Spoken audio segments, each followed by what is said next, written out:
Gases state के doubt में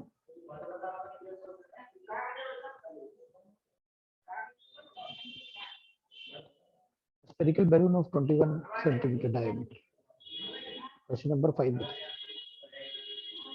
एक स्फेरिकल बैलून है और इसका डायमीटर मुझे कितना 21 centimetre is to be filled with the hydrogen gas at NTP.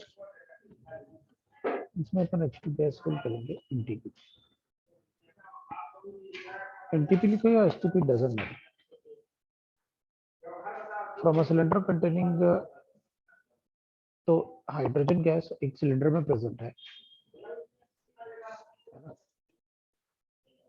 NTP और अपन को फिल करना है एनटीपी पे, लेकिन इस सिलेंडर में प्रेजेंट है और सिलेंडर के लिए टेम्परेचर 27 डिग्री सेंटीग्रेड है और प्रेशर अपन को 20 atmosphere. If the cylinder can hold the water of, मतलब अपन को वॉल्यूम देती है cylinder. If the cylinder can hold the water of if the cylinder can hold 2.82 liter of water, calculate the number of balloons that can be filled up. ठीक है, अपन क्या करेंगे, अपन इससे तो इसका वॉल्यूम कैलकुलेट कर लेंगे बैलून का. तो volume of balloon 4/3 pi r cube. ठीक है, और इस वाले डाटा से अपन कैलकुलेट कर लेंगे total number of moles of H2 gas we have. So total number of moles के लिए P अपन R को लिख लेते हैं. Pressure given to us is 20, volume given to us is 2.82 liters, divided by R into कर लेते हैं अपन क्या, that is temperature अपन को given है 300. इतना आपके पास total moles of hydrogen gas है. मेरे पास वॉल्यूम गिवन है इसका 4/3 pi r cube, so we can write that 22/7 और ये अपन लिख सकते हैं r, that is 21/2. 21/2 ठीक है, you can write like this और अपन ऐसे लिख सकते हैं to get the volume, है ना. तो अपन क्या करेंगे, अपन लिखेंगे इसमें नंबर ऑफ मोल्स कितना होगा. So number of moles of gas in one balloon. तो अपन लिख लेते हैं पीवी अपन आरटी. सो प्रेशर कितना लेना है इसमें एनटीपी पे 1 एटमॉस्फेयर. वॉल्यूम कितना लेता है 22.4 लीटर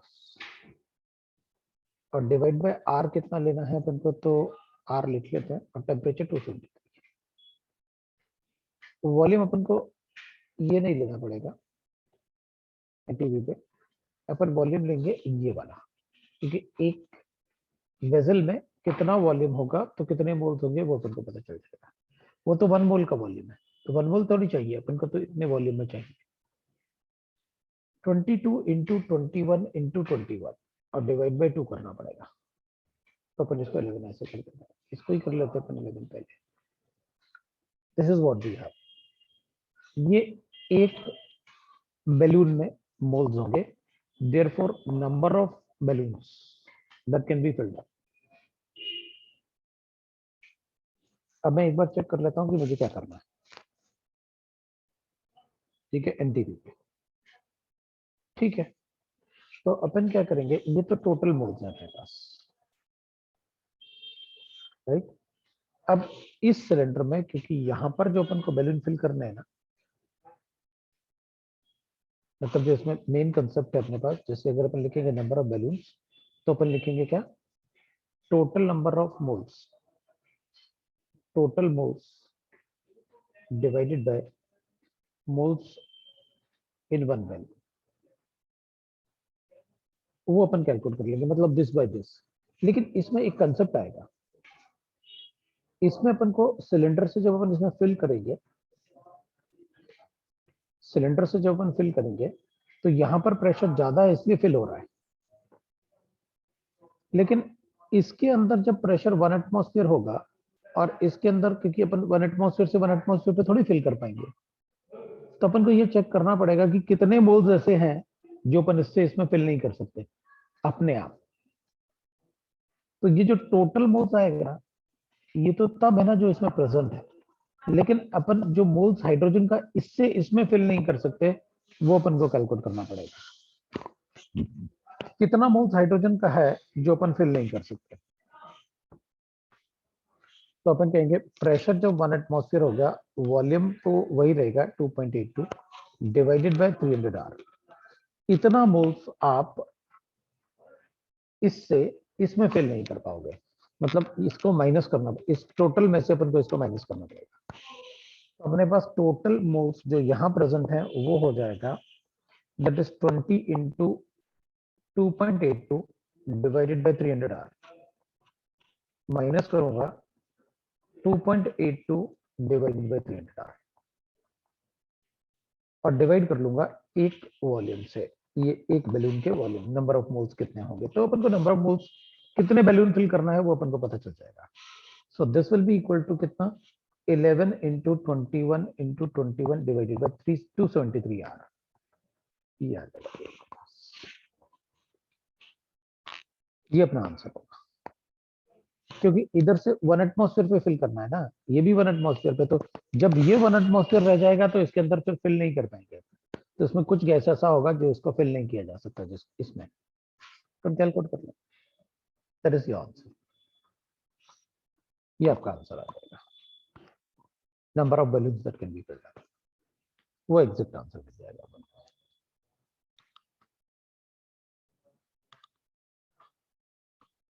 ठीक है,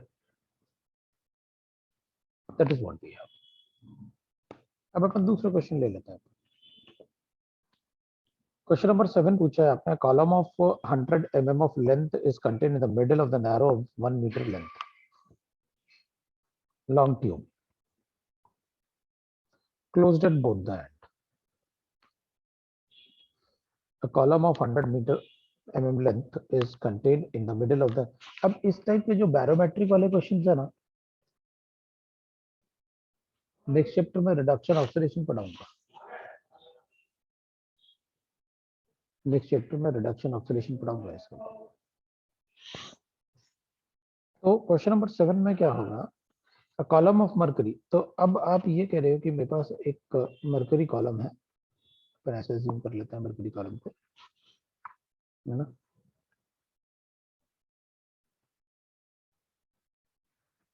तो एक मरकरी कॉलम ले लेते हैं अपन,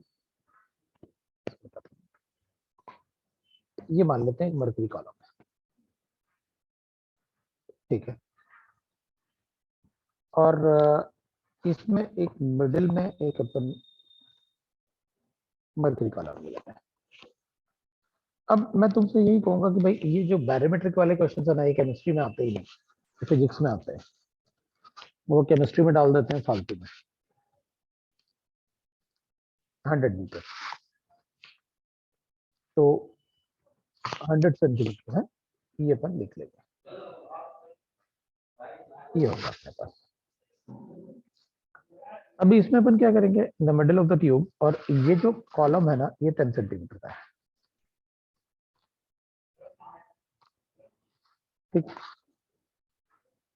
both the half of the tube contain air at, अब अपन को यहाँ पर प्रेशर गिवन है, इधर भी 1 एटमॉस्फेयर है, इधर भी 1 एटमॉस्फेयर है प्रेशर,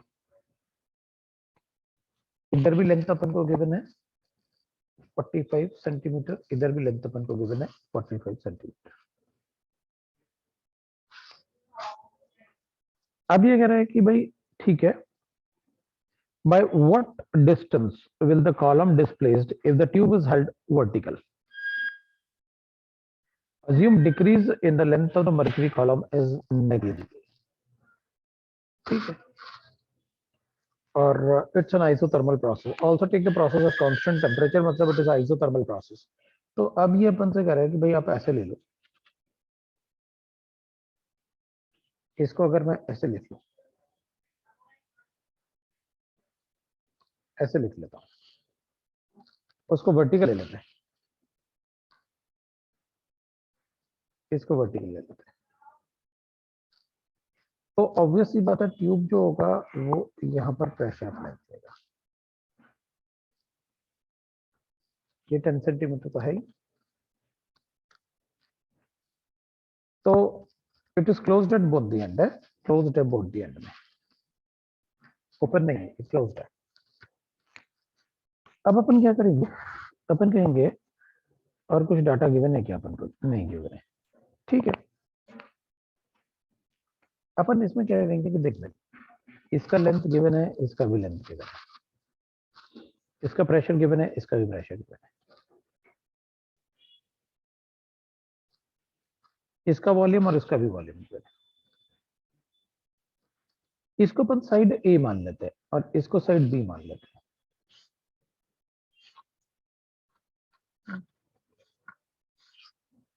और इसको अपन साइड ए मान लेते हैं और इसको साइड अपन बी मान लेते हैं।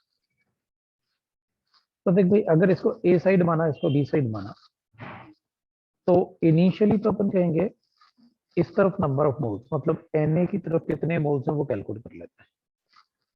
सो पीवी अपॉन आरटी कर देता हूं मैं। वॉल्यूम को ना, अब टेम्परेचर कांस्टेंट है, आरबी कांस्टेंट है, तो अपन P1 V1 लिख सकते हैं सीधा।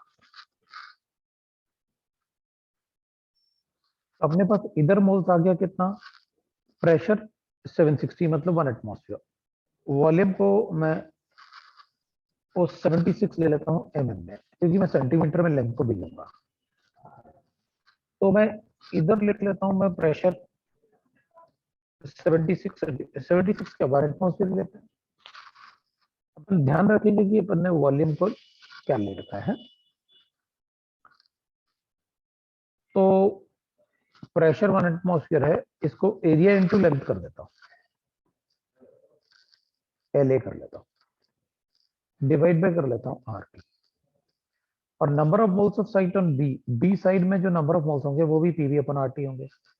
सो this will be equal to, pressure तो 1 है, इस तरफ भी 1 एटमॉस्फेयर है, और लेंथ हो जाएगा ए, एरिया हो गया, लेंथ LB हो जाएगा, और डिवाइड बाय कर लूंगा मैं RT। नंबर ऑफ मोल्स मुझे दोनों तरफ पता चल गया गैस के कितने कितने हैं। जब हॉरिजॉन्टल होगा तो इसका कोई रोल नहीं होगा, क्योंकि ट्यूब दोनों तरफ क्लोज्ड है। Total length of the tube is 100 centimetre. अब जब अपन वर्टिकल लेंगे, इसको वर्टिकल लेंगे, जब अपन वर्टिकल लेंगे तो इधर गैस का प्रेशर, मतलब ये जो है वो इस पर प्रेशर, गैस पे प्रेशर लगा रहा होगा बी की तरफ। तो इधर जो पीवी प्रेशर होगा ना वो L+10 हो जाएगा, और पीए का प्रेशर जो होगा ना वो L-10 हो जाएगा, क्योंकि ये इसका ग्रेविटेशनल फोर्स नीचे की तरफ लगेगा, इसका प्रेशर भी नीचे की तरफ लग रहा होगा, और ये भी पुश कर रहा होगा। तो total pressure on the gas will be, जो पहले 760 था वो, और इसका 10 सेंटीमीटर और लग जाएगा, मतलब टोटल हो जाएगा ये कितना सेंटीमीटर, पहले 45 था, तो ये अपन 55 लिखने वाला है सेंटीमीटर, और ये लिखने वाले हैं अपन 45 था तो 35 सेंटीमीटर, राइट। ठीक है, तो अपन क्या करेंगे, ये थोड़ा सा नीचे की तरफ पुश होगा, मतलब इसका वॉल्यूम चेंज होगा, है ना, इसका वॉल्यूम चेंज होगा। तो अपन लेंथ में चेंज देख लेते हैं कितना आ रहा है, ठीक है।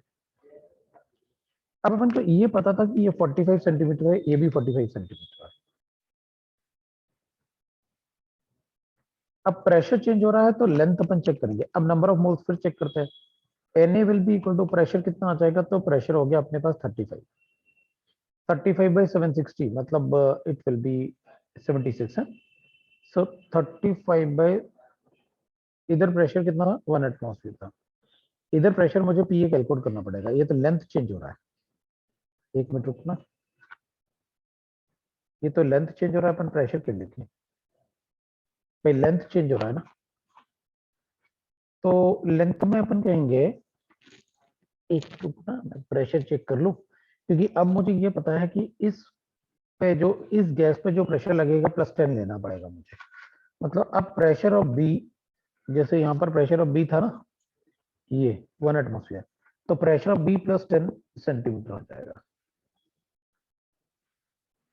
और इधर हो जाएगा प्रेशर ऑफ ए -10 सेंटीमीटर हो जाएगा। लेंथ थोड़ी चेंज होगा, लेंथ तो हमको कैलकुलेट करना है, तो प्रेशर चेंज है। प्रेशर क्यों? क्योंकि ये नीचे की तरफ फोर्स लगाएगा। तो मेरे पास जो प्रेशर आएगा पीए, वो अपन पीए नॉट पीए प्लस -10 कर लेंगे, into area into L A जो है वो लेंथ, वो 45 - x हो जाएगा। पहले लेंथ 45 था, तो 45 - x हो जाएगा, और डिवाइडेड बाय आर टी रहेगा। अब अपन कहेंगे एनबी जो है that will be equal to, इसका प्रेशर कितना हो जाएगा, तो पीबी +10 हो जाएगा। इसका प्रेशर इसमें ऐड कर देंगे अपन, इस गैस पे कितना प्रेशर होगा, जितना पहले था, और उसके बाद ये ऐड कर रहे हैं अपन। सो पीबी +10 हो जाएगा इंटू ए इंटू 45 + x हो जाएगा, क्योंकि जितना यहाँ से नीचे की तरफ खिसकेगा तो यहाँ 45 से लेंथ बढ़ जाएगा, वहां कम हो जाएगा। यहाँ पर मैं लिखूंगा आर टी। अब देख, अपने पास इक्वेशन 1 है, अपने पास इक्वेशन 2 है, अपने पास इक्वेशन 3 है, और इक्वेशन 4 है। नंबर ऑफ मोल्स दोनों जगह कंजर्व होंगे, नंबर ऑफ मोल्स दोनों जगह कंजर्व होंगे, तो अपन क्या करेंगे, by using conservation law, conservation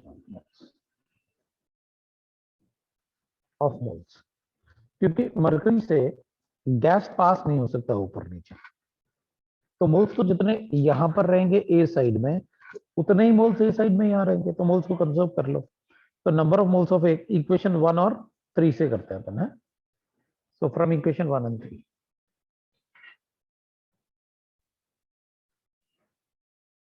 है ना, इक्वेशन 1 and 3। तो यहाँ पर प्रेशर कितना था, 1 एटमॉस्फेयर, और यहाँ पर कितना है, वो 10 सेंटीमीटर को 1 एटमॉस्फेयर में कन्वर्ट करना पड़ेगा। तो मैं क्या करता हूँ, नंबर ऑफ मोल्स को कंजर्व करूंगा, तो 1 into A into length of a 45 था, डिवाइड बाय, इधर लिखता हूँ आर टी। वैसे भी आर टी कैंसिल हो जाना है, क्योंकि कांस्टेंट टेम्परेचर ले रखा है अपन ने। तो पीए माइनस, तो अपना पीए तो 1 एटमॉस्फेयर था, पीए तो अपना 1 एटमॉस्फेयर था, क्योंकि प्रेशर 1 एटमॉस्फेयर था वहां पर। सो पीए विल बी कितना हो जाएगा, 1 एटमॉस्फेयर, और 10/76 अपन को ऐड करना पड़ेगा, नहीं माइनस करना पड़ेगा, प्रेशर कम हो गया, इधर लिखा ना ये, तो वो सेंटीमीटर में लिखा हुआ है, इसलिए अपन को माइनस करना पड़ेगा। तो आप माइनस कर, 10/76 इंटू हो जाएगा अपने पास क्या, ए इंटू हो जाएगा 45 - x divide by R T. लो भाई, आर टी कैंसिल हो गया, ए कैंसिल हो गया, आपके पास x का वैल्यू आ गया, x आ गया तो बता देना, x आ गया तो बता देना कितना होगा प्रेशर। x आ गया तो चेंज आ गया ना अपने पास, कितना चेंज हुआ, क्योंकि मोल्स तो कंजर्व ही होगा ना, आप इसको ऐसे हॉरिजॉन्टल रखो वर्टिकल रखो, कोई फर्क थोड़ी पड़ेगा। तो अपन इक्वेट करके बता देंगे, आएगा वो अपना आंसर, ठीक है। वैसे ये बैरोमेट्रिक केमिस्ट्री में नहीं आता, ये फिजिक्स वाले पार्ट है। दोनों मतलब तुम लोग, क्वेश्चन नंबर 3, अगर सबने तुमको थर्मोडायनेमिक्स पढ़ाया हुआ है, तो केटीजी पढ़ाया हुआ है, तो इसकी जरूरत नहीं है। केटीजी हो गया तुम लोगों का, केटीजी हो गया। हाँ सर। तो फिर क्वेश्चन नंबर, ये तो बड़े इजी हो गए ना तुम्हारे लिए, ये सब केटीजी के क्वेश्चन ही तो हैं। तो ये वाला है, आप नेक्स्ट थर्ड वाला पूछा है, हाँ sir.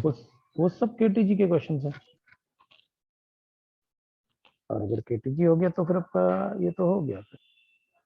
Question number 3,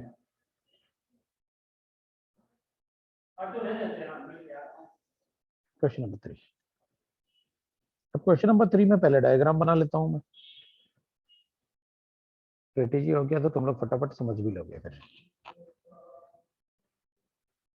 pressure of atmosphere given है अपन को, एक ट्यूब गिवन है अपन को।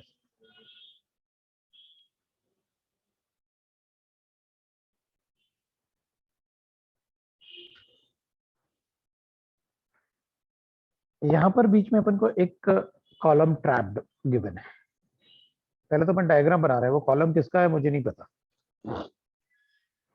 पहले ये अपन को 30 सेंटीमीटर गिवन है, ये अपन को 5 सेंटीमीटर गिवन है, और ये अपन को यहाँ पर 10 सेंटीमीटर गिवन है। Pressure of atmosphere P naught अपन को 75 सेंटीमीटर गिवन है ऑफ मरकरी। ये सारा का सारा मरकरी है, बस मुझे ये चेक करना है कि ये क्या है। ये अगर मरकरी है तो अपना काम हो गया, इट विल बी इजी। अब a tube of 45 centimetre total, तो 35 प्लस 10 45, ठीक है। Containing a gas in the two section, एक गैस इधर है, इधर गैस G1 कर लेते हैं अपन, इधर गैस G2 कर लेते हैं अपन। Two gas separated by the mercury column of, ये तो मर्करी कॉलम है, तब तो अपना काम आसान हो गया। ये 5 सेंटीमीटर ऑफ मर्करी है, ठीक है। Centimeter is shown in the figure. The open end of the tube is just inside the surface of the container. Find the pressure difference of the two gases in the two section. अपन को यहाँ पर pressure और यहाँ पर pressure check करना है और उन दोनों का डिफरेंस बताना है। देख भाई, इधर जो प्रेशर होगा ना, पहले तो अपन ये देख लेते हैं कौन किस कहाँ प्रेशर लगा रहा है। ये वाला गैस नीचे की तरफ प्रेशर लगा रहा है, मरकरी कॉलम नीचे की तरफ प्रेशर लगा रहा है, और ये वाला गैस ऊपर की तरफ प्रेशर लगा रहा है। अब जब ये वाला गैस और ये वाला गैस, इधर ऊपर से प्रेशर है, इधर नीचे से प्रेशर है, तो इन दोनों का प्रेशर जो है, मतलब ये और ये का सम इसके बराबर होना चाहिए। मतलब pressure of the gas 1 plus pressure of mercury column is equal to pressure of the gas 2। ये वहां पर प्रेशर लगना चाहिए। और गैस 2 का प्रेशर, यहां पर जो प्रेशर होगा ना, वही प्रेशर गैस का होगा, क्योंकि जितना प्रेशर यहाँ, और अपन को पता है कि इसके सरफेस पर प्रेशर कितना लग रहा होगा, 75। मतलब मुझे गैस 2 का प्रेशर गिवन है, इट्स 75। गैस 2 का प्रेशर मुझे गिवन है 75, और मरकरी का प्रेशर भी मुझे पता है 7 ये है। तो गैस 1 का प्रेशर कितना होगा वो देख लेते हैं। इसका प्रेशर तो मुझे पता है कितना है, तो बता देंगे भाई इसका प्रेशर कितना होगा। ये प्रेशर नीचे लगा रहा है, ये प्रेशर नीचे लगा रहा है, और ये प्रेशर ऊपर की तरफ लगाएगा, ये ऊपर की तरफ लगाएगा, तभी ये स्टेबल होगा। तो इसका मतलब है इन दोनों का जो प्रेशर का सम है वो G2 के बराबर होगा। हो गया प्रेशर ऑफ द गैस।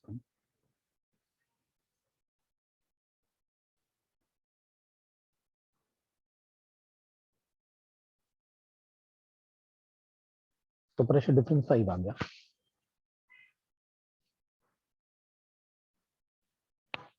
ये तो केटीजी में अपन को काफी पढ़ाया जाता है यार, केटीजी में आपको काफी पढ़ाया जाता है, ठीक है। फिर आपको गिवन है एक दूसरा क्वेश्चन था, फर्स्ट वाला क्वेश्चन जो आपने दे रखा है, उसमें है at 20 degrees centigrade two balloons of equal volume and porosity are filled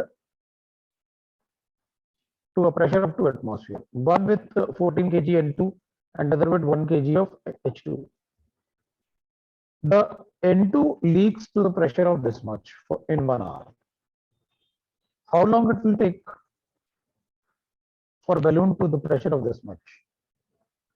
भाई इसमें तो सीधी सीधी बात है, आपने कहा मेरे पास 2 बलून है, एक में N2 है और एक में H2 है, ठीक है। अब आपने कहा दोनों का वॉल्यूम इक्वल है, ठीक है। इसमें 0.5 मोल्स है, इसमें भी 0.5 मोल्स है, दोनों के मोल्स बराबर है। ठीक है, अब ये कह रहा है कि the balloon makes leaks to reach the pressure of 1.5 hour, the balloon of N2, इससे गैस लीक करता है और प्रेशर जो था 2 एटमॉस्फेयर था, P1 is 2 atmosphere and P2 is equal to हो गया, that is equal to 1 atmosphere. तो नहीं, P2 will be equal to half atmosphere, और इतना लीकेज होता है 1 आवर में। तो वो कह रहे हैं ये भी प्रेशर P1 जो है that is 2 atmosphere and P2 अपन को बताना है that is P2 is equal to half atmosphere. तो अगर ये 1 आवर में जाता है तो अपन को ये बताना कि इसके लिए कितना टाइम लगेगा। ये तो rate of diffusion of gas है, सीधा सीधा बताओ। R1 R इज, पहले तो अपन ऐसे लिख लेते हैं कि भाई rate of diffusion of gas, so R is directly proportional to pressure, inversely proportional to molecular weight।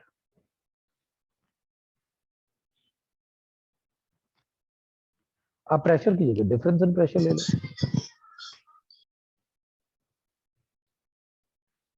तो सीधा सीधा अपने पास आ गया। इसमें अपन लिखेंगे that is R1 upon R2, तो R of N2 divided by R of H2 is equal to under root of molecular weight of H2 divided by molecular weight of N2 into P of N2 divided by P of H2। ये आ गया। R को आप T लिख लो, volume, volume तो एक जैसा है, दोनों के मोल्स लिख लो या टाइम, क्योंकि वॉल्यूम भी इक्वल गिवन है, मोल्स भी इक्वल गिवन है। So you can write like this, इसको लिख लो number of moles of N2 divide by time for N2 into time of H2 divided by number of moles of H2 under root of molecular mass of H2 divided by molecular mass of N2 into pressure of N2 divided by pressure of H2। ये आ जाएगा।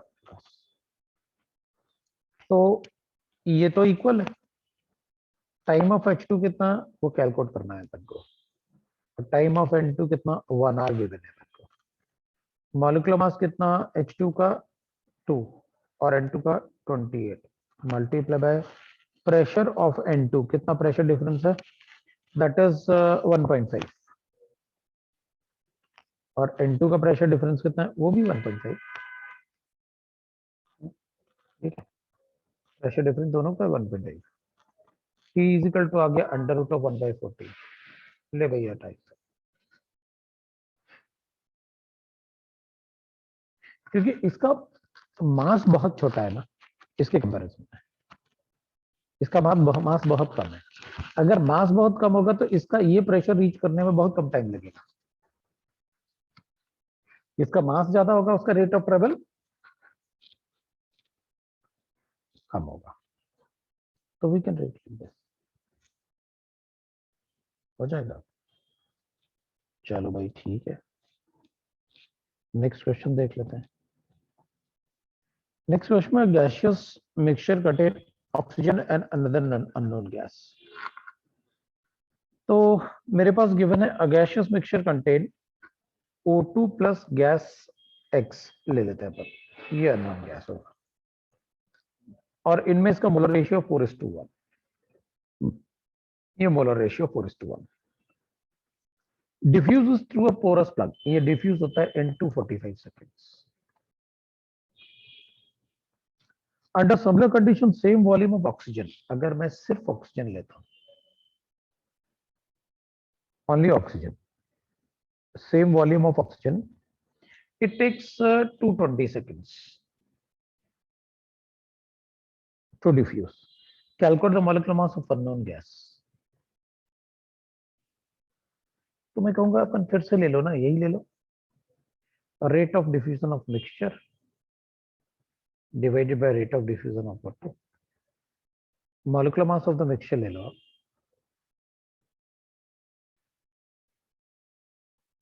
molecular mass of O2 divided by molecular mass of the mixture. तो अपन यहाँ पर ले लेंगे that rate को अपन लिख लेते हैं, अपन को मोल्स गिवन है, अपन को गिवन है, टाइम गिवन है, तो सेम मोल्स अपन को लेने हैं। तो under similar condition same number of moles, तो अपन क्या करते हैं, वॉल्यूम ले लेते हैं, same volume of the mixture divided by T of mixture into T of O2 divide by volume.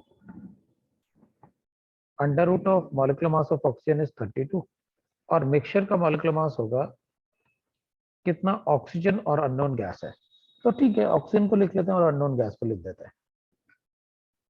तो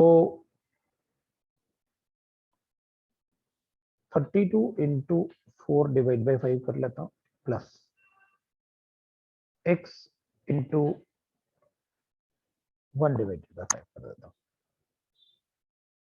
तो वॉल्यूम तो सेम गिवन है अपन को, टी ऑफ O2 अपन को गिवन है कितना, 245, T of O2 220 divide by 245,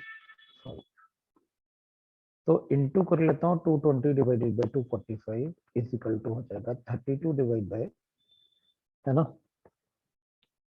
32 into 4 divide by 5 plus x by 5, ये कर लेंगे, इससे x कैलकुलेट करके बता दूंगा, मिल के दाम से, इससे जो भी x आएगा वो अपन x कैलकुलेट करके बता देंगे, विल गेट दाम से।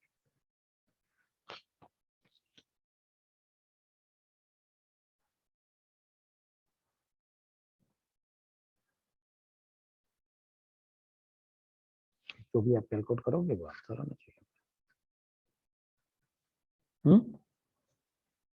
तो अपन का आंसर मिल जाएगा। अब तुमने पूछा है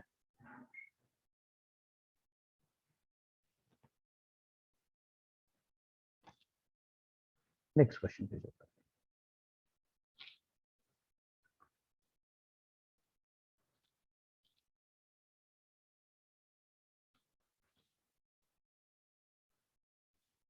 मैनोमीटर वाला हो गया, ठीक है। तो on the surface of the earth, दूसरा क्वेश्चन लेते हैं, on surface of the earth, of earth वाले क्वेश्चन, इसको कर रहे हैं अपन, अर्थ। तो यहाँ पर अपन को गिवन है a balloon is filled with, on the surface of the earth a balloon is filled with hydrogen gas of capacity 500 ml। देख भाई अर्थ पे मैंने एक बैलून को फिल किया विथ H2 गैस, इसका वॉल्यूम मुझे गिवन है 500 ml, ठीक है। This volume is 5/6 of maximum capacity, अच्छा ठीक है, तो ये जो वॉल्यूम था वो 5/6 ऑफ मैक्सिमम कैपेसिटी था, तो वॉल्यूम ऑफ मैक्सिमम वॉल्यूम कितना हो जाएगा अपने पास, तो अपन कहेंगे 500 इंटू 6/5 कर लेते हैं, ये मैक्सिमम वॉल्यूम है, जो मैक्सिमम कैपेसिटी है, ठीक है। It starts rising, the balloon start rising, ठीक है भाई, ऊपर जाएगा तो प्रेशर कम होती है तो बैलून एक्सपेंशन होता है। The height above the balloon will burst if the temperature of the atmosphere remain constant and the pressure decreases by 1 mm with every 100 centimeter rise। अच्छा, the pressure decreases by, ठीक है, तो अपन इसको ना ऐसे लिख लेते हैं, P1 V1 is equal to P2 V2, ठीक है। अब ये कह रहा है कि भाई इसमें प्रेशर जो इनिशियली था वो 1 एटमॉस्फेयर था, मल्टीप्लाई कर लेता हूं मैं, वॉल्यूम कितना गिवन है मुझे 500 ml, P2 में चेक कर लेता हूं, मल्टीप्लाई कर लेता हूं, दैट इज वॉल्यूम हो गया मेरे पास 500 इंटू 6/5,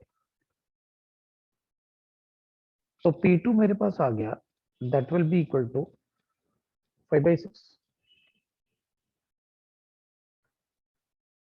अब ये 5/6 आया तो एटमॉस्फेयर में आया, तो मैं क्या करूंगा, इसको लिख लेता हूँ पॉइंट, तो ये 50 हो गया और 6 8 जो 48 20 हो गया, फिर 6 3 या 18 हो गया, 18 हो गया, ऐसे हो गया अपने पास एटमॉस्फेयर। ठीक है, अब ये एटमॉस्फेयर आया तो मैं इसको एमएम में कन्वर्ट करूंगा क्योंकि सेंटीमीटर में कन्वर्ट करना होगा इसे एटमॉस्फेयर को। तो P2 will be equal to 0.833 into 76 centimetre.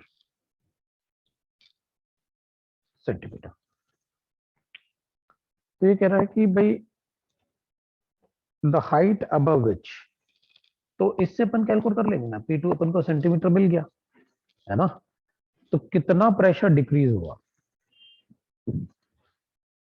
1 mm। तो भाई ये mm में कन्वर्ट करना है, सेंटीमीटर में नहीं। mm।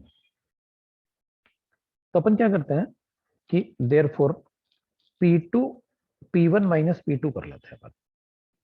तो P1 कितना था 760, माइनस करना करना है अपन को 760 इंटू 0.833, इतना माइनस कर लेते हैं। तो ये जो डिफरेंस आएगा ना, ये प्रेशर का डिफरेंस आया mm में। तो 1 mm अगर डिफरेंस होता है, प्रेशर डिक्रीजेस, अगर 1 mm डिक्रीज होता है तो 100 सेंटीमीटर राइज करता है। तो इतना mm डिक्रीज होगा तो कितना राइज करेगा, वो अपन को कैलकुलेट करना पड़ेगा, है ना। अगर इतना mm राइज करेगा तो कितना प्रेशर डिक्रीज होगा, तो बता दो, जितना ये आएगा मल्टीप्लाई बाय 100 करके बता देना। देयरफॉर अपन को बताना है हाइट, है ना, हाइट ऑफ बैलून, है ना, विल बी इक्वल टू कितना, इसका डिफरेंस ले लो और उसको मल्टीप्लाई कर देना 100 से।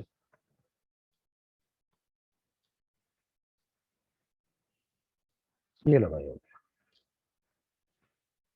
अब ये जो डिफरेंस आएगा वो mm में आएगा और 100 सेंटीमीटर था तो ये सेंटीमीटर, क्योंकि ये तो डिफरेंस चाहिए था ना अपन को mm में।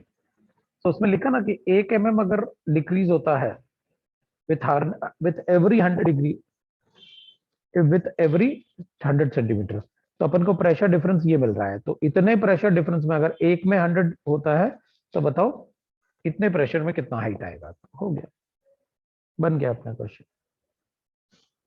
तो इजी था, अपन बना सकते थे इजी। एक दूसरा क्वेश्चन अपन को लेना है, a hypothetical gaseous,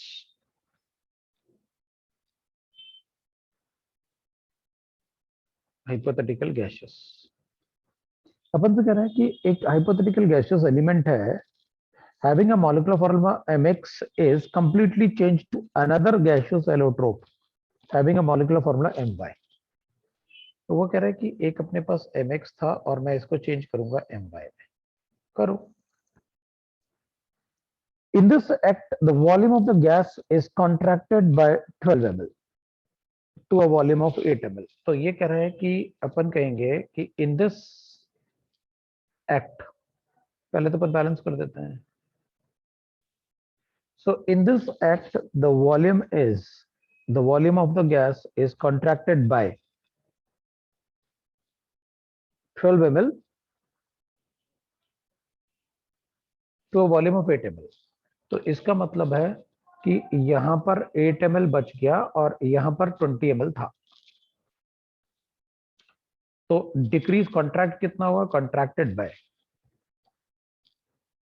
12 ml हो गया। तो दोनों को ही डिवाइड कर देते हैं ऐसे नंबर से जो दोनों से डिवाइड होता, 4 से डिवाइड कर लेते हैं इसको। इसका मतलब आप कुछ ऐसे करो जिससे कि ये वॉल्यूम 5:2 का रेशियो आ जाए। तो आप इसको 5m2 लेके 2m5 कर दो, ऐसा क्या बताना है तुमको, है ना। The simplest molecular formula of the allotrope two allotrope is m2 और m5 आ रहा है, सिंपलेस्ट मॉलिक्यूलर फॉर्मूला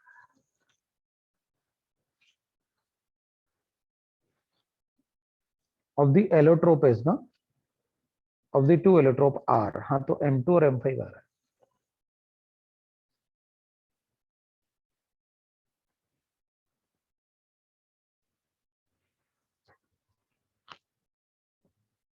ये 28 से डिवाइड नहीं होता ना, वरना अपन 20 को डिवाइड करके अपन ऐसे कुछ कर लेते हैं 1:2 कुछ ऐसे बना लेते हैं, लेकिन वो डिवाइड होता ही नहीं।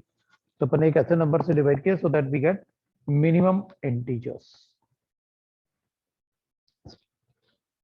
ये क्वेश्चन नंबर 13 था आपका। इसके बाद आपने पूछा है, ठीक है राइट, एक 6th क्वेश्चन है, question number 6। In a rigid vessel, rigid container, 3 moles of gas A and 1 mole of B are mixed at a constant temperature. If 1 mole of another gas C at the same temperature is introduced, all the gases considered to be non-reacting. अच्छा, ये कह रहे हैं कि मेरे पास एक rigid vessel था, ठीक है भाई, इसमें Na अपन ने 3 ऐड किया, Nb अपन ने 1 ऐड किया, और एट अ कांस्टेंट टेम्परेचर, ठीक है। If 1 mole of another gas C is introduced, अच्छा, फिर एनसी भी अपन ने इसमें डाल दिया, तो क्या करें, तो कुछ भी नहीं, और सबके सब आपस में कोई रिएक्ट नहीं करते। The partial pressure of A and B remain unaffected due to the introduction of C. देख भाई, पहले पार्शियल प्रेशर ऑफ ए था इनिशियली, बोल before C is added,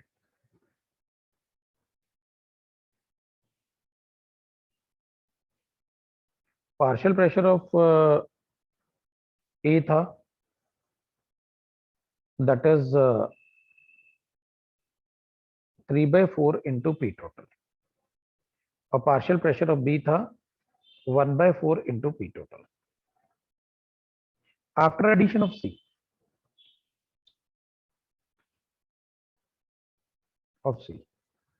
the partial pressure of A will be equal to, that is 3/5 into P total.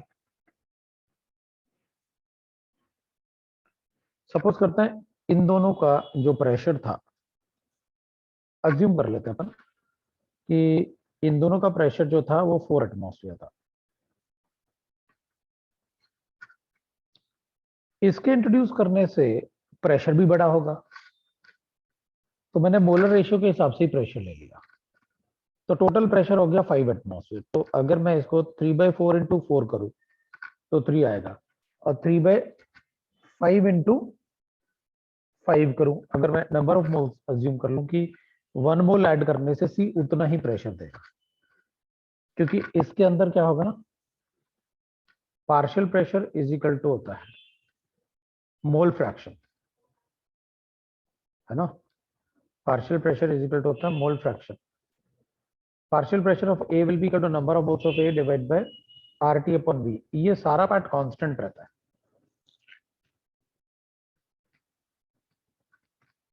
ये सारा part constant रहता है ना, तो ये सारा पार्ट कांस्टेंट रहता है। तो अपन क्या कहेंगे कि भाई pressure fraction is equal to mole fraction होता है, इसलिए pressure fraction is equal to mole fraction total. तो pressure fraction is equal to mole fraction, तो ऑब्वियस सी बात है, अगर आप मोल फ्रैक्शन चेंज करोगे तो मैं प्रेशर फ्रैक्शन चेंज कर दूंगा, मैं प्रेशर फ्रैक्शन उसी रेशियो में चेंज कर लूंगा। तो टोटल प्रेशर मेरे पास, इसको इंट्रोड्यूस करने अपन ने वही अज्यूम कर लिया ना, नंबर ऑफ मोल्स ऑफ ए इस 3, तो ये तो कांस्टेंट है, तो चलो जो भी प्रेशर अपन को गिवन होगा तो अपन ने 3 अज्यूम कर लिया। आरटी तो कांस्टेंट रहेगा ना, जैसे पीबी लिखेंगे तो NB into R T upon V, ये तो कांस्टेंट रहेगा। तो जितने मोल्स वो उतना ही प्रेशर, जितने मोल्स उतना ही pressure for the non reacting gases according to the Dalton's law. तो मैंने कहा 2 थे, चलो 4 ले लेते हैं प्रेशर, टोटल प्रेशर। बाद में अगर 1 मोल और ऐड करूंगा, तो 1 मोल ऐड किया तो टेम्परेचर, प्रेशर और वॉल्यूम तो कांस्टेंट, टेम्परेचर और वॉल्यूम तो कांस्टेंट रहेंगे, जितना मोल्स ऐड करोगे उसी के प्रोपोर्शनल प्रेशर भी चेंज हो जाएगा। So we got that. The ratio of the total pressure before and after mixing, तो 4/5, पहले अगर 4 है तो बाद में अपन 5 लेंगे, 4/5 होना चाहिए वो, क्योंकि टोटल प्रेशर का रेशियो अगर अपन कैलकुलेट करेंगे ना, तो इसको रेशियो अपन बाद में बनाएंगे ना, किसके रिस्पेक्ट में टोटल। तो इनिशियली टोटल अगर 4 है तो बाद में 4/5 आना चाहिए। मोल के रेशियो में ही वो चेंज होगा। If the total pressure of the gas, if the total pressure of the gaseous mixture contains C at 20 atmosphere, then the total pressure of the gas of C will remain 25. क्या कह रहा है? If the total pressure of a gaseous mixture before introduction is 20, अपन कह रहे हैं कि ये 20 है। अगर ये 20 है तो अपन कहेंगे ये 20 है, तो ये 15 होगा और ये 5 होगा,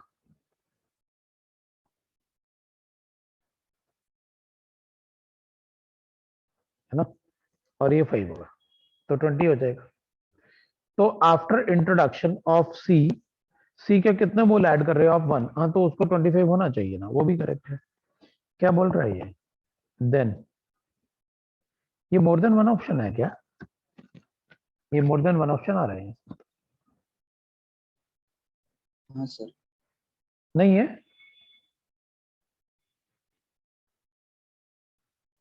हाँ सर। हाँ, ये मोर देन वन ऑप्शन आ रहा है क्योंकि मेरा ना, क्योंकि ए वाला भी सही था, बी वाला अपना 3/5 आ रहा है, वो गलत आ रहा है। रेशियो ऑफ टोटल प्रेशर नहीं, अगर सी का प्रेशर पूछता तो सही था, ए का प्रेशर पूछता तो सही था, तो बी गलत है, सी आ रहा है। अब डी वाला अगर अपन चेक करें, ए वाला तो सही आ रहा है अपना, क्योंकि अपने पास बी के 1 मोल थे, तो ए वाला मोल्स भी 1 मोल का 5 एटमॉस्फेयर आता है, तो सी का भी 5 ऐड हो जाएगा उसमें। डी वाले ऑप्शन में if if data of option C is used, then the partial pressure of C will be 5। हाँ सही है, उसी से तो बोल रहे हैं कि इसका पार्शियल प्रेशर 5 हो जाएगा। अगर वो करेक्ट है तो डाटा फिर ऐसे आ जाएगा। It's correct. अब नेक्स्ट देख लेते हैं,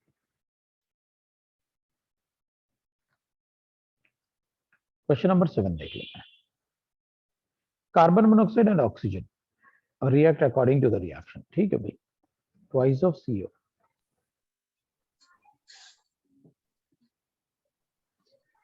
सर सी नहीं आ रहा है इसको। हाँ बोलो। सर पीछे पीछे का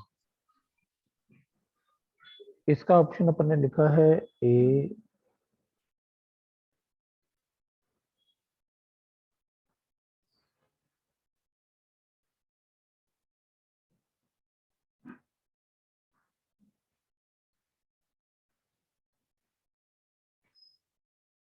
सी एंड डी आएगा। डी ऑप्शन में गिवन है, डी ऑप्शन में गिवन है क्या?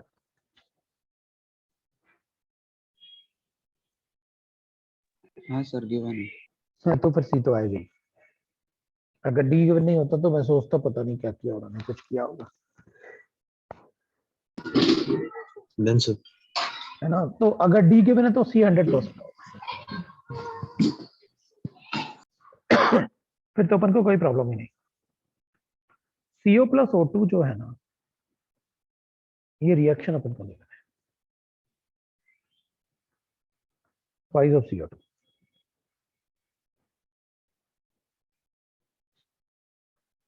Assuming that the reaction take place and the goes for completion after the valve is opened। अच्छा, अपन को valve गिवन है, ठीक है। तो देख, इसके मोल्स अपन को गिवन है, इसके नंबर ऑफ मोल्स कितने हैं? सो 3 × 16 डिवाइडेड बाय RT। RT कितना है? T अपन को गिवन है 300 केल्विन। This is 300 R। और इसकी मोल्स मुझे गिवन है, that is equal to 48 × 1 divided by 300। ये O2 है, ये CO है, और वेल्व क्लोज था। अब उन्होंने ओपन किया तो रिएक्शन हुआ और रिएक्शन कंप्लीट हुआ। अब अपन ये 16, ये भी 48 है, ठीक है। तो ये भी अपन को 48 आ रहा है, ये भी अपन 48 ले लेते हैं। अब देखो, जितने मोल्स इसके रिएक्ट करेंगे, इसके मोल्स आधे रिएक्ट करेंगे। इसका मतलब है, और जितने मोल्स इसके रिएक्ट करेंगे उतने इसके बनेंगे। तो अपन कहेंगे इसमें इसके आधे रिएक्ट करेंगे तो ये तो हो गया लिमिटिंग रीजेंट, ये हो गया 0, इसके आधे बच गए मतलब 24 डिवाइडेड बाय 300 आर बच गए O2 के मोल्स लेफ्ट, और इसके बन गए कितने 48 divided by 300 R form. Total moles मुझे पता चल गया रिएक्शन में कितना फॉर्म हुआ, टोटल मोल्स मुझे पता चल गया रिएक्शन में कितना फॉर्म हुआ। अब ये क्या बोल रहा है, partial pressure of O2 is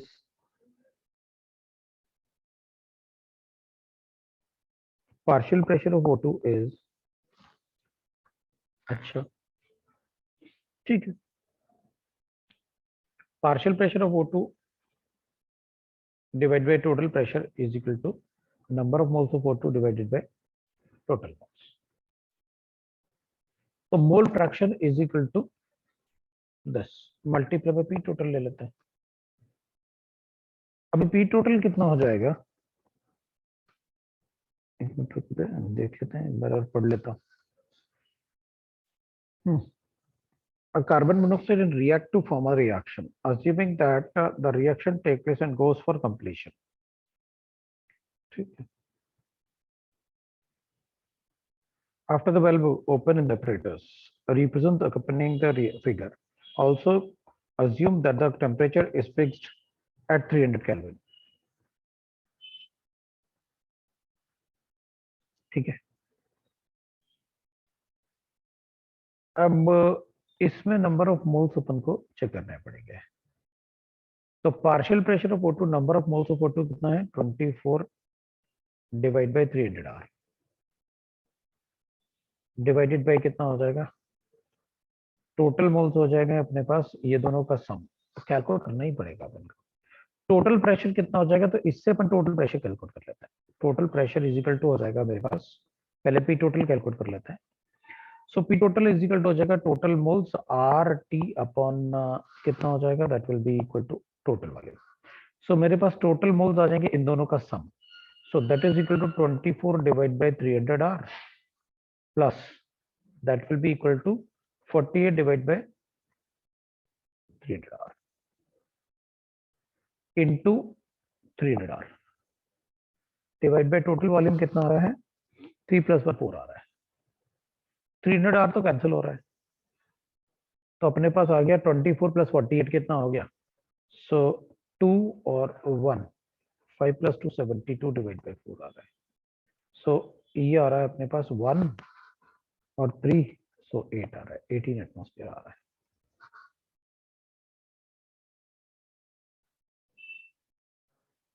ठीक है, अब अपन देखेंगे टोटल मोल्स अपने पास कितने आ रहे थे, ये आ रहे थे अपने पास total moles 24 divide by 300 R plus 48 divide by 300 R into हो जाएगा 18। सो 24 डिवाइडेड बाय, अब ये 300 आर को तो कैंसिल कर लेते हैं इधर कॉमन लाके बाहर, सो 24 डिवाइडेड बाय 72 मल्टीप्लाई बाय 18 ये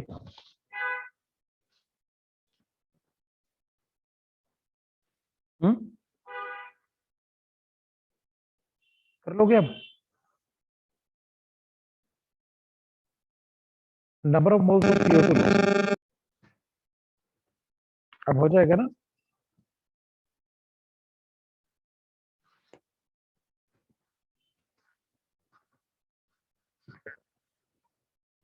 ठीक है, हाँ सर ठीक है हो जाएगा, अब कर लेना। तो अब ना आर वगैरह ऐसे कैंसिल नहीं किया करो अगर जरूरत पड़े कहीं तो, क्योंकि कैंसिल करने से फिर अपन बाद में कैंसिलेशन वगैरह होते हैं उनको चेक करके रखो, तो कैंसिलेशन करेंगे अपन। अब बताओ और कोई डाउट है तो, और कोई डाउट है तो बोलो।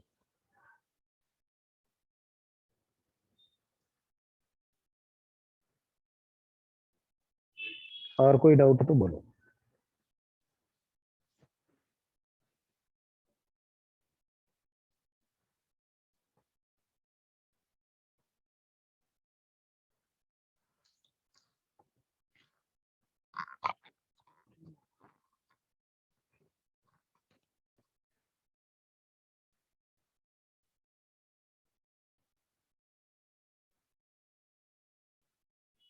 कोई डाउट नहीं?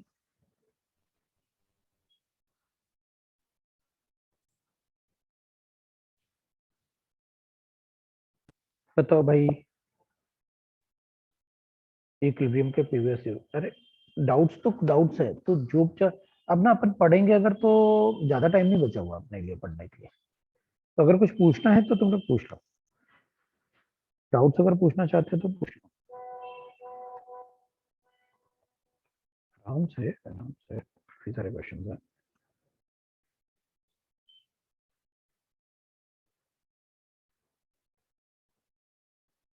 चलो ये भी देख लेते हैं।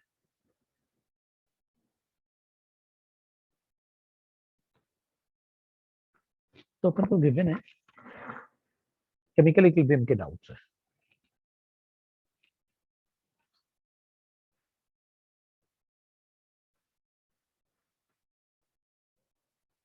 अपन को क्वेश्चन 30th गिवन है। Initial rate of hydrolysis of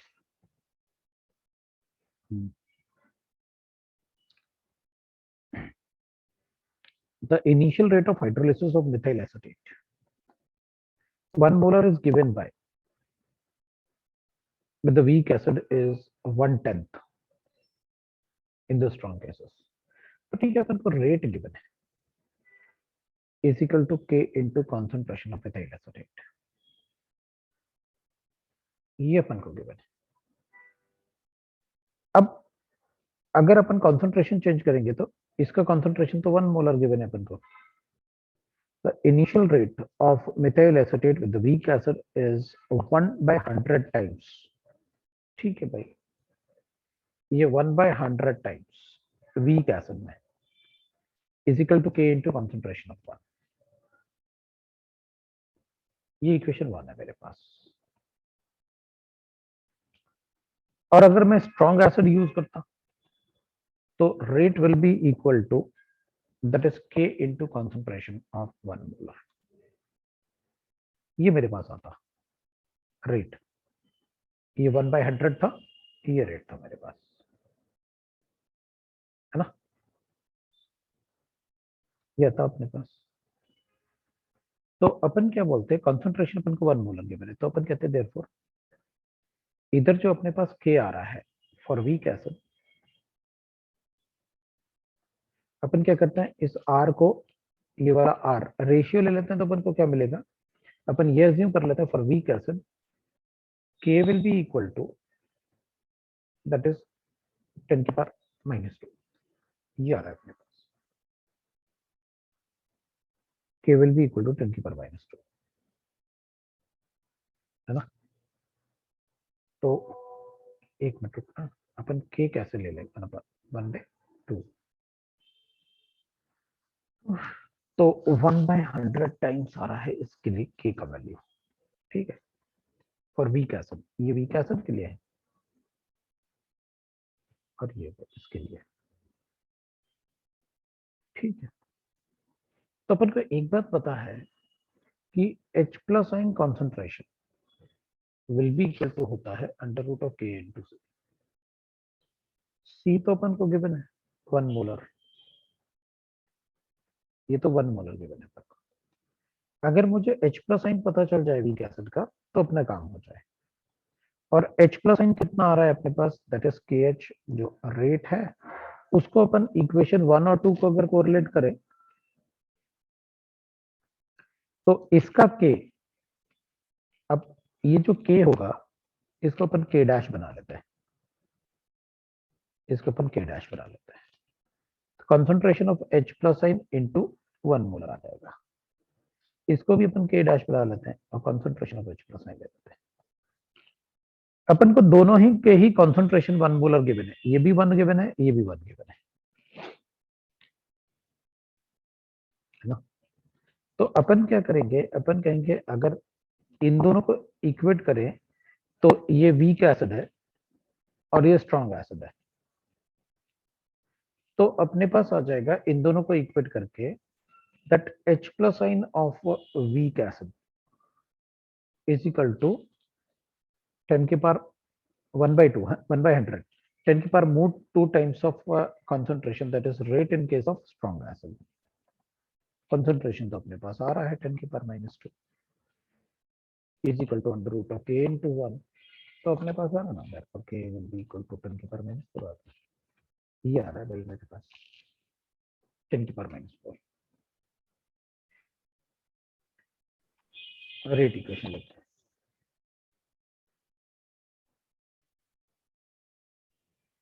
right, ये आ रहा है भैया। हाँ सर। दूसरा अपन लिखेंगे ना अगर,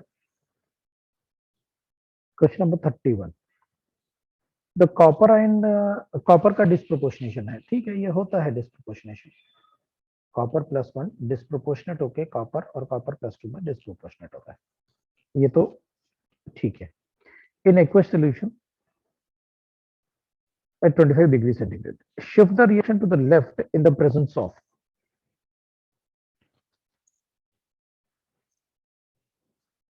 लेफ्ट मतलब मुझे इधर जाना है, shift reaction to the left in the presence of,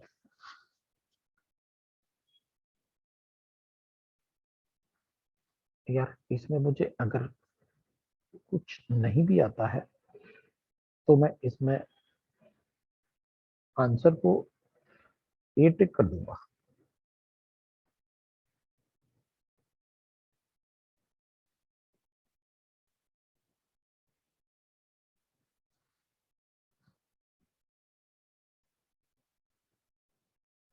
तो भी मैं आंसर को ए टिक कर दूंगा। क्यों?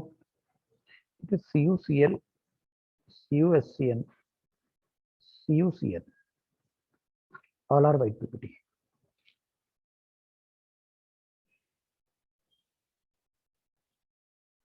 but copper nitrate is water soluble.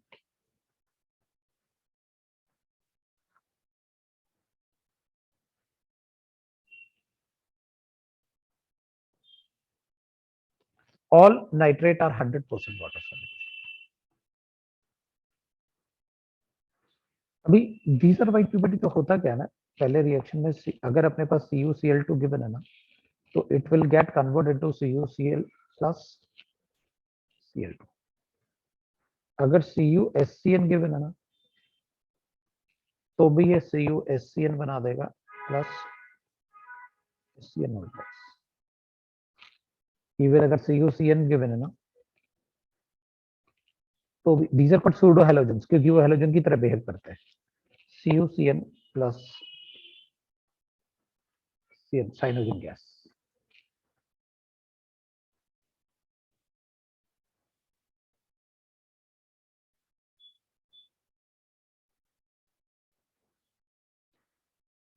In aqueous medium at 25 degrees centigrade, the shift towards the left in the presence of, क्योंकि अगर ये तीनों तो एक जैसे बिहेव करते हैं, ये भी हेलोजन है, ये भी हेलोजन है, ये भी हेलोजन है, ये दोनों सूडो हेलोजेंस है, ये अलग है, तो मैंने तो ऑड वन आउट ही निकाल दिया, क्योंकि अगर Cl आंसर है तो SCN और CN भी आंसर होंगे, तीनों का बिहेवियर एक जैसा है।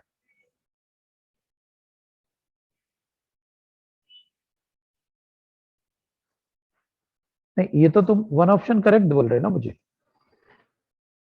ये तो वन ऑप्शन करेक्ट बोल रहे ना मुझे, ये more than one option multiple है। हाँ sir. More than one option correct होगा तो मेरा आंसर फिर तो अलग हो जाता ना, क्योंकि मेरे लिए तो ये तीनों ही आंसर थे, तीनों ही पीपीटी है ना। और मेंस के पूछ रहे हो तो मैंने उसको उसी तरीके से बोल दिया, एडवांस अगर वहां पर स्टार वगैरह लगा होता तो मैं बोल देता कि भाई, तो या तुम बोलते कि ये मोर देन वन ऑप्शन है सर, तो बता दो, मैंने तो बोला ना तुमसे ऑड वन आउट निकाल दूंगा भाई। मैं काफी सारे क्वेश्चंस ऐसे होंगे जिसमें मैं कहूंगा ऑड वन आउट, बाकी तो बिल्कुल अलग ही है, तो इसलिए या तो तीनों आंसर होंगे या फिर ये आंसर होगा, तो अगर more than one option correct है तो ये तीनों ही आंसर बता दूंगा मैं। रीजन, क्योंकि तीनों ही प्रेसिपिटेट बन रहे थे तो बैकवर्ड शिफ्ट होंगे ये, लेकिन अगर वन ऑप्शन करेक्ट है तीनों कैसे बता सकता हूँ आंसर, इसलिए मैं ऑड वन आउट निकालता हूँ। दूसरा चेक करते हैं अपन, क्वेश्चन नंबर 45। तो अगर more than one option correct है तो इनसे अच्छा कुछ हो ही नहीं सकता, ये पीपीटी बन रहा है। तो मैं बताना था कि भाई more than one option correct है। चलो अब सब्जेक्ट है, the degree of dissociation of, मुझे अल्फा गिवन है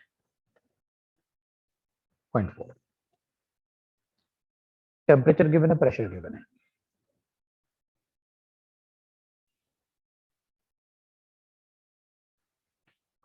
और रिएक्शन गिवन है।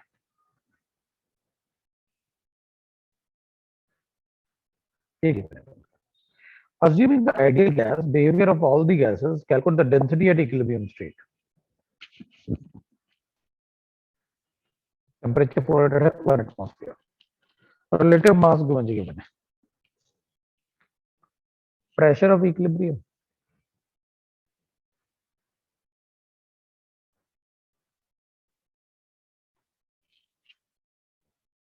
अपन को डेंसिटी चाहिए ना, तो पहले तो ऐसे लिख लो 1 0 0 x x और 1 माइनस x। तो ये हो गया 0.6, ये हो गया 0.4, ये हो गया 0.4। मुझे डिग्री ऑफ डिस्टिंक्शन गिवन है।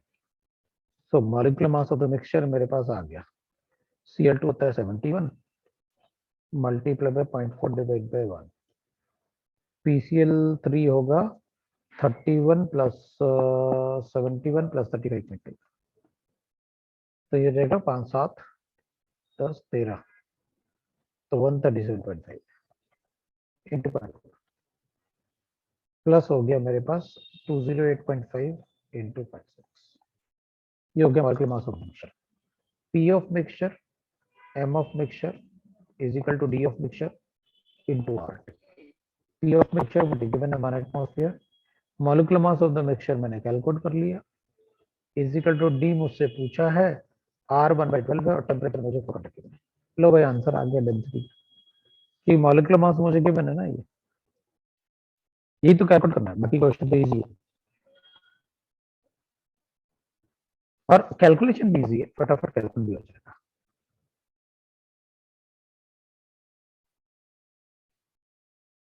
है ना, मतलब फटाफट कैलकुलेट हो जाएगा, तो मुझे करने की जरूरत कर लोगे तो हो जाएगा। 45 के बाद उसी में बी सेक्शन भी गिवन है, वो ए सेक्शन था, ये बी सेक्शन गिवन है अपन को। अपन को गिवन है, देख भाई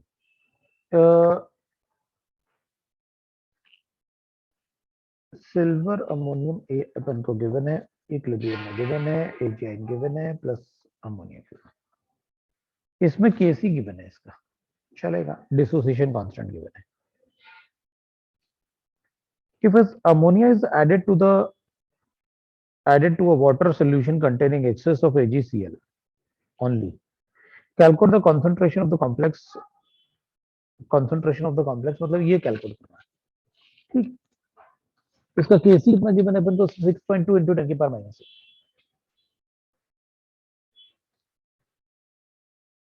6.2। अब पहले इसके कॉम्प्लेक्स फॉर्मेशन रिएक्शन में अपन को क्या करना होता है, पहले केएफपी का रिएक्शन लिखना होता है। देख भाई कॉम्प्लेक्स फॉर्मेशन में हमेशा मैं केएसपी का रिएक्शन लिखता हूँ पहले, इसके लिए मुझे केएसपी गिवन है। सर आपका माइक वाइब्रेट कर रहा है।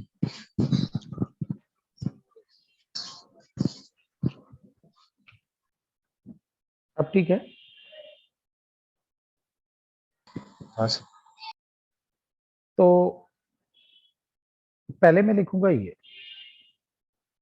तो केएसपी में क्या होगा कि ये एस होगा, ये एस होगा, और फिर मैं लिखूंगा कि जो एजीआई यहाँ बनता है ना, उसको अगर मैं अमोनिया के साथ रिएक्ट करूंगा तो ये कॉम्प्लेक्स बना देगा, NH3 होगा, ये कॉम्प्लेक्स बन जाएगा। इसके लिए मुझे केसी डैश वन अपन केसी, मैंने इसका रिवर्स किया, ये वैल्यू मुझे गिवन है कितना, KSP of AgCl is 1.8 into 10 to the power minus 6, और ये वैल्यू मुझे गिवन है, that is Kc dash 1/6.2 into 10 to the power 8। ये given। इसका कॉन्सेंट्रेशन 1 मोलर गिवन है, तो मैं ऐसे लिखता हूं, अगर ये x बनेगा तो ये 1 माइनस 2x होगा और ये s माइनस x होगा। These are the two equations what I got। अब काम की बात होगी, मैं कहूंगा देख भाई, जितने ये बने थे उतने ये बने, और नंबर इसलिए लिख रहा हूं ताकि समझ में आए, जितने ये बने थे उतने ये बने, लेकिन ये जितने ये बने थे उतने ये बने, लेकिन ये सारे के सारे इसमें आ गए। वो क्यों? ये वैल्यू देख के, ये वैल्यू इतना ज्यादा है कि मैं ऐसे करता हूं कि सारा का सारा सिल्वर इसमें आ गया। इसका मतलब है जितना ये बना था उतना ये बना था, अगर ये s बना था तो ये भी s बना था, लेकिन इसका s सारा का सारा इसमें आ गया, मतलब s और x का वैल्यू ऑलमोस्ट इक्वल होगा।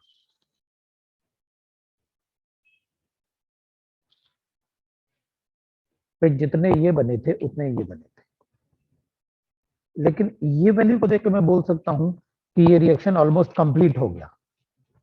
तो जितने ये बने थे उतने ये बने थे, लेकिन ये कंप्लीट, अगर ये रिएक्शन कंप्लीट होगा तो ये सारा का सारा इसमें आ गया। ऐड कर दो हाँ दोनों, सर। ऐड करोगे तो you will get AgCl twice of NH3, और ये अपने पास आ जाएगा that is Cl minus plus AgI NH3 whole twice, और इधर अपने पास KC आ जाएगा, हो जाएगा 1.8 into 10 to the power minus 10 multiplied by that is 10.8 divided by 6.8। यहां पर इसका कॉन्सेंट्रेशन 1 माइनस 2x अपन को गिवन है, ये x हो गया, ये भी x हो गया। मैंने x के टर्म में इसलिए लिखा क्योंकि x और x बराबर है ना, तो इसको भी x ले लेते हैं क्योंकि यहां भी x लिखा हुआ है। हो गया अपना question, 1.8 into 10 to the power minus 10 into 10 to the power 8 divided by 6.2 is equal to x square upon 1 minus 2x का होल स्क्वायर। लो भाई x कैलकुलेट करो तो आपका सॉल्युबिलिटी आ गया, क्योंकि जितना Cl होगा उतना सॉल्युबिलिटी है, x इज सॉल्युबिलिटी। मेरे ख्याल से कर लोगे, मुझे करने की जरूरत नहीं। हाँ सर, हो जाएगा। ठीक, तो ये कैलकुलेट कर लेना। अब नेक्स्ट क्वेश्चन जो तुमने पूछा है वो है, नेक्स्ट पेज पे चलता है मैंने,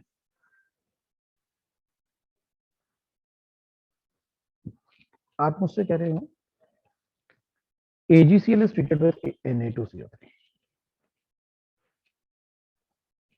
मैंने Na2CO3 से ट्रीट किया। सो AgCl जो था मैंने इसको Na2CO3 से ट्रीट किया, चलेगा। अब इसमें जो रिएक्शन होगा वो ट्वाइस ऑफ NaCl हो जाएगा प्लस Ag2CO3 हो जाएगा। ठीक, द रिमेनिंग सोल्यूशन कंटेन्स, मतलब वो कह रहा है कि the remaining solution contains Cl negative आएंगे। Calculate the solubility of AgCl, तो अपन ऐसे कर लेते हैं ना, AgCl है सॉलिड, ये डिसोसिएट हो रहा है, Ag प्लस है तो Cl माइनस है। इसके लिए मुझे KSP गिवन है,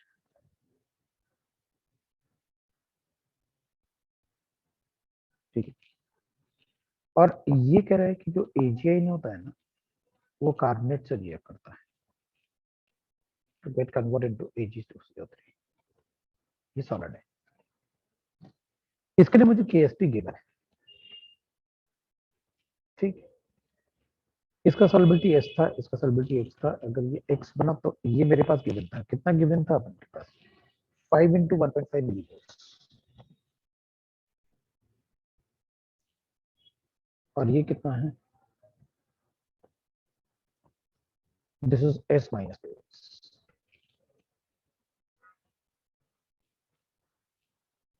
अब देखो एक बात है, अगर मुझे इसका केएसपी गिवन है,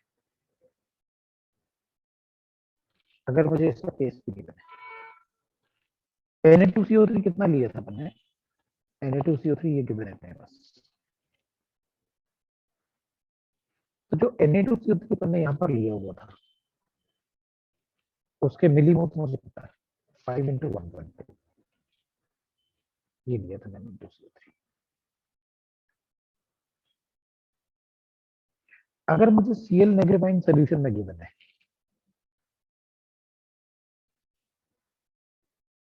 ये गिवन है और ये मुझे पता है, तो ये कितना होगा मैं बता सकता हूँ।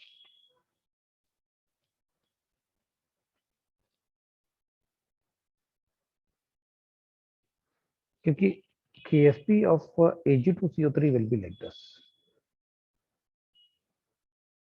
and the carbon है। मुझे बताना है calculate the solubility of AgCl।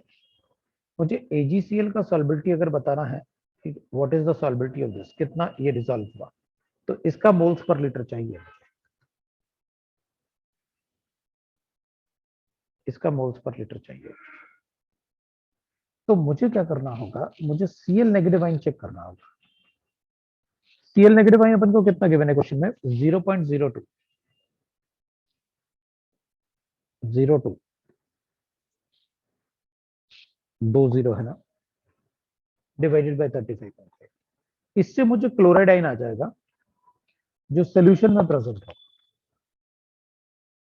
जो सोल्यूशन में प्रेजेंट होगा। मुझे क्लोराइड आयन मिल गया जो सोल्यूशन में प्रेजेंट होगा। अगर मुझे क्लोराइड आयन मिल गया सोल्यूशन में, कितना आया क्लोराइड आयन, कितना बना क्लोराइड आयन, तो वो क्लोराइड आयन होगा जो बना सोल्यूशन में। मुझे तो सॉल्बिलिटी चाहिए, रुकना एक मिनट है, मुझे तो सॉल्बिलिटी चाहिए, क्योंकि ये तो वो Cl नेगेटिव आयन है जो बच गया, the remaining Cl negative ion in the solution, मतलब ये बचा हुआ है इन द सोल्यूशन। अब मुझे Ag आयन चाहिए सोल्यूशन में, Ag ion in the solution, Ag ion in the solution, है ना, अपन को चाहिए Ag ion in the solution. ठीक है, this is a strong electrolyte, this is also a strong electrolyte, और इनके केएसपी गिवन है तो अपन को पता है कि ये तो वीक इलेक्ट्रोलाइट। अब देख, the Cl minus sign in the solution is 0.0026 divided by 35 grams. Cl ना, हाँ ठीक है, ये आ गया बस। Cl minus sign अपन को पता चल गया कितना परसेंट है। अब मैं चाहता हूं मुझे पता चले कि कार्बेट कितना परसेंट है, क्योंकि अगर मुझे कार्बेट पता चल गया प्रेजेंट इन सोल्यूशन, तो मैं इससे सिल्वर एंड कैलकुलेट करूंगा।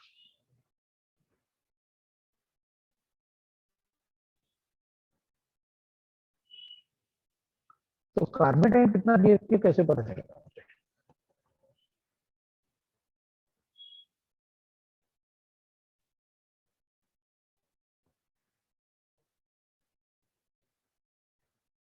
अगर Cl नेगेटिव आयन है सोल्यूशन में, the remaining solution contain this।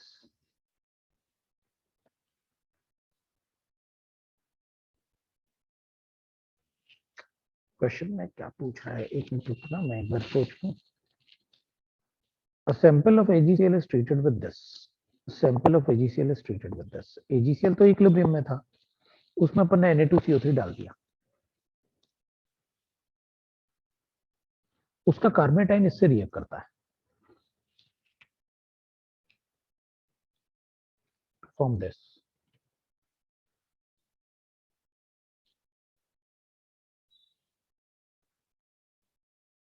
To form this. Complex. ठीक है, the remaining solution contain Cl minus ion. Cl minus ion का कंसंट्रेशन सोल्यूशन में मुझे पता है कितना है। So what is the solubility? अब रिमेनिंग सोल्यूशन में मतलब इस वाले में या NaCl वाले में?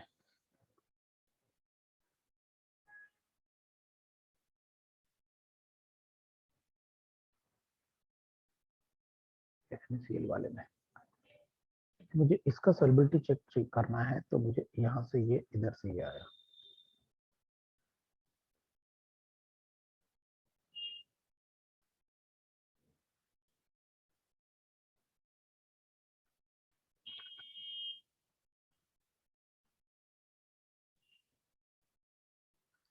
इधर अगर ये x बनेगा तो माइनस एक्स ये भी होगा।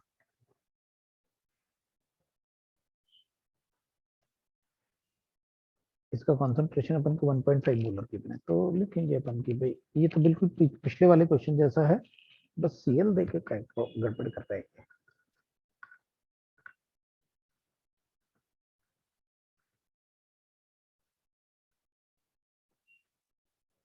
हम क्यों इतना सोच रहे हैं?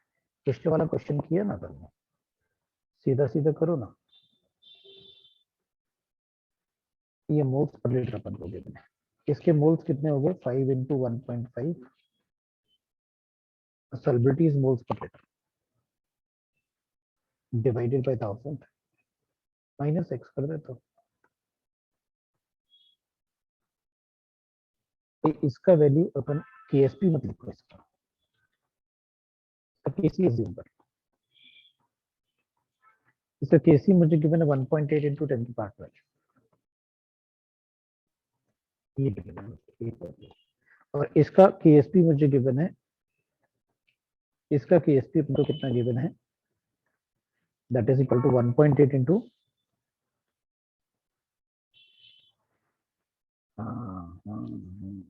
इसी का KSP तो गिवन नहीं है, तभी तो मैं सोच रहा कि क्वेश्चन में क्या है। क्वेश्चन में मैं अभी तक ये सोच रहा था कि मुझे KSP इसका गिवन है, क्वेश्चन में KSP गिवन ही नहीं है इसका। How can you calculate that?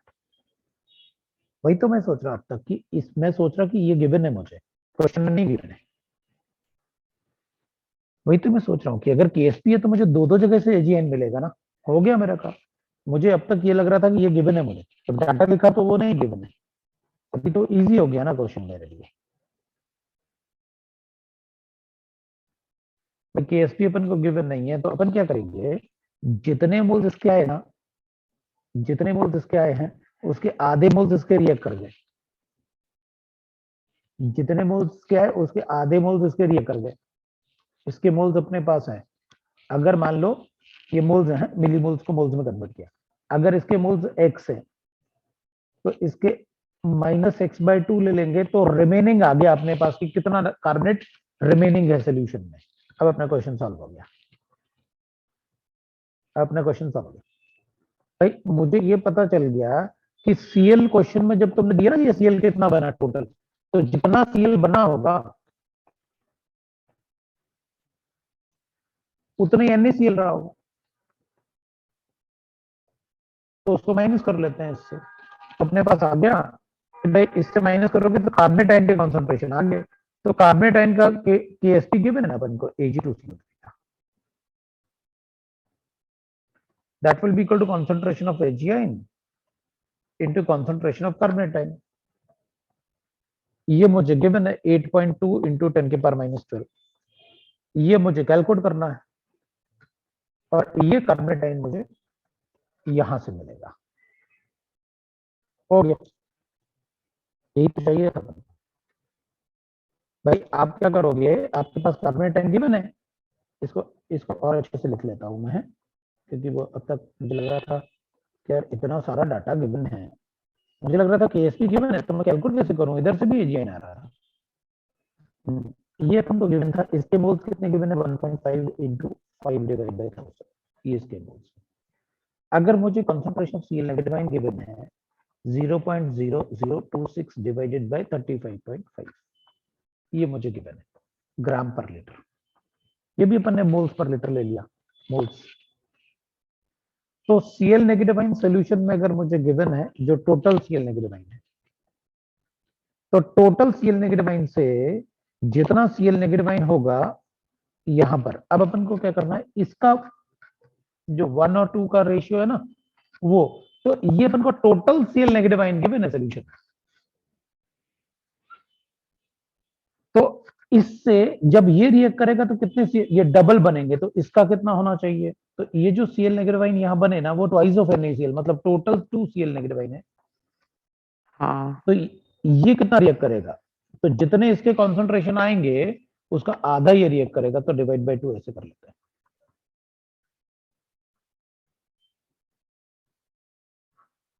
लो भाई ये आ गया कार्बोनेट आयन, इस कार्बोनेट आयन को यहां सब्स्टिट्यूट करो, AgN आ गया। ये पूछ रहा था, मुझे लगा यार तब से KSP गिवन है, और मैं मतलब जब डाटा लिखा तो KSP है ही नहीं, क्योंकि उस टाइम मुझे क्या लग रहा था ना कि इससे भी AgN आ रहा है मेरा, जब Cl नेगेटिव आयन सोल्यूशन में गिवन नहीं है तो सीधा सब्स्टिट्यूट करो ना और AgN आ गया, क्योंकि KSP चेंज होता ही नहीं। अब जब क्वेश्चन पढ़ा तो ये तो गिवन ही नहीं है अपन को, अब गिवन नहीं है तो कैसे करोगे फिर।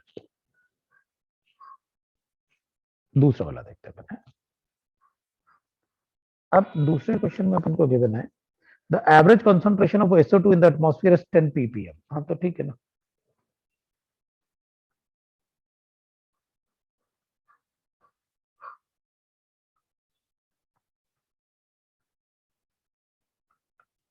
लो कंसंट्रेशन आ गया, ठीक है।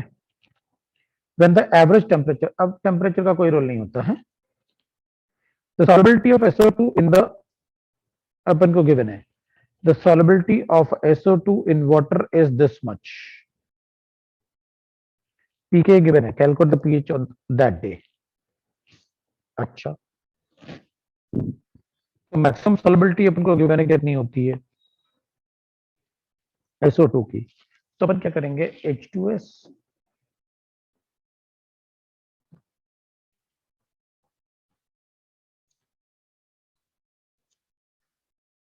H2SO3। अब इसमें अपन ऐसे ले लेते हैं क्योंकि फर्स्ट स्टेप से कैलकुलेट कर लेते हैं अपन।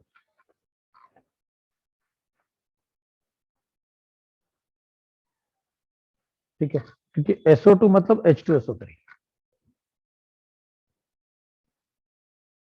SO2 मतलब H2SO3, क्योंकि पहले अपन SO2 को क्या करेंगे वाटर से रिएक्ट करवाएंगे, वाटर से रिएक्ट करवाएंगे तो मिलेगा अपन को H2SO3, फिर H2SO3 के अपन ने इक्विलिब्रियम लिखा, इसका कंसंट्रेशन कितना गिवन है अपन को, तो कंसंट्रेशन अपन लेंगे 10 की पावर -5 और इनटू हो जाएगा 1 पॉइंट, क्योंकि इतना मोल्स तो टोटल होता है लेकिन अपन को टोटल होता है कितना 1.3653, ये हो गया, ये कॉन्सेंट्रेशन आ गया। एक मोल्स पर लीटर होता इतना है, लेकिन उस दिन 10 ppm था तो अपन ने इसको ppm में कन्वर्ट कर लिया। ठीक है, तो अब बचा क्या अपने पास, H plus sign is equal to under root of K into C कर दो। H प्लस साइन कैलकुलेट करना है तो H प्लस साइन के अपन को गिवन है, इसको pH में कन्वर्ट कर लेते हैं क्योंकि अपन को pK गिवन है। So pH will be equal to 1/2 into pK, ये 1/2 हो गया, माइनस साइन बाहर लेता हूं तो log of Ka plus log of C। अब अंदर मल्टीप्लाई करूंगा माइनस साइन को तो मैं ऐसे कर लेता हूँ, ये pK हो जाएगा माइनस log C हो जाएगा, तो 1/2 आ गया, pK 1.92 गिवन है, माइनस log C कितना है, C इज 1.3653 ना, into 10 to the power -5, 1/2 into 1.92, 5 minus ये देख लेते हैं कितना आ रहा है, तो प्लस में आ जाएगा, तो 5 माइनस 1.3 लॉग अगर लेंगे अपन तो ये ऑलमोस्ट 1.2 के आसपास आएगा, तो 5 माइनस 1.3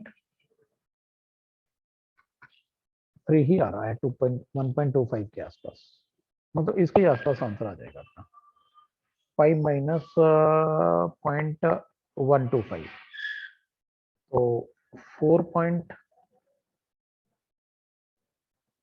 ऐसे आ जाएगा अपने पास, इतना माइनस करेंगे तो 4.8 ही आ रहा है। 85 क्या 90 ही आ गया। हाँ 85 लिख लेते हैं और क्या।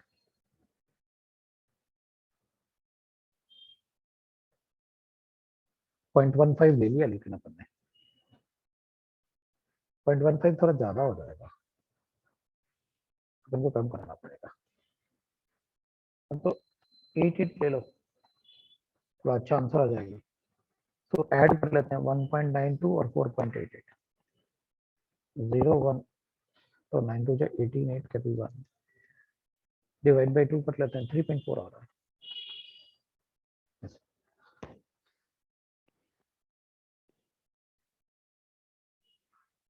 हो गया। मेरा आंसर 4.86 दिया है। 4.86 दे रखा है। हाँ 4.86 5 प्लस 4.86 का मतलब बहुत ज्यादा हो गया।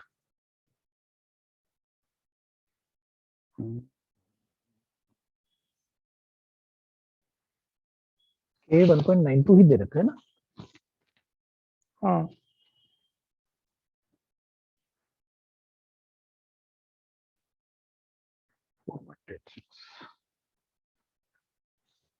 कंसंट्रेशन क्या लिया उनने?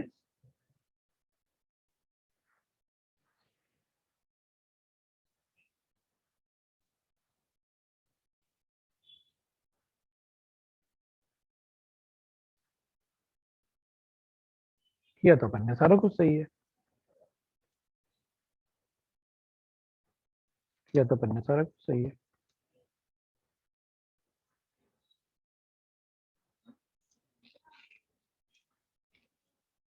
चलो देखता हूँ यार, उसको एक बार देखना, उसका सोल्यूशन भेजना मुझे एक बार, क्या है? हाँ सर। चल मैं अभी फिर बंद कर लेता हूँ। चलो भाई। सर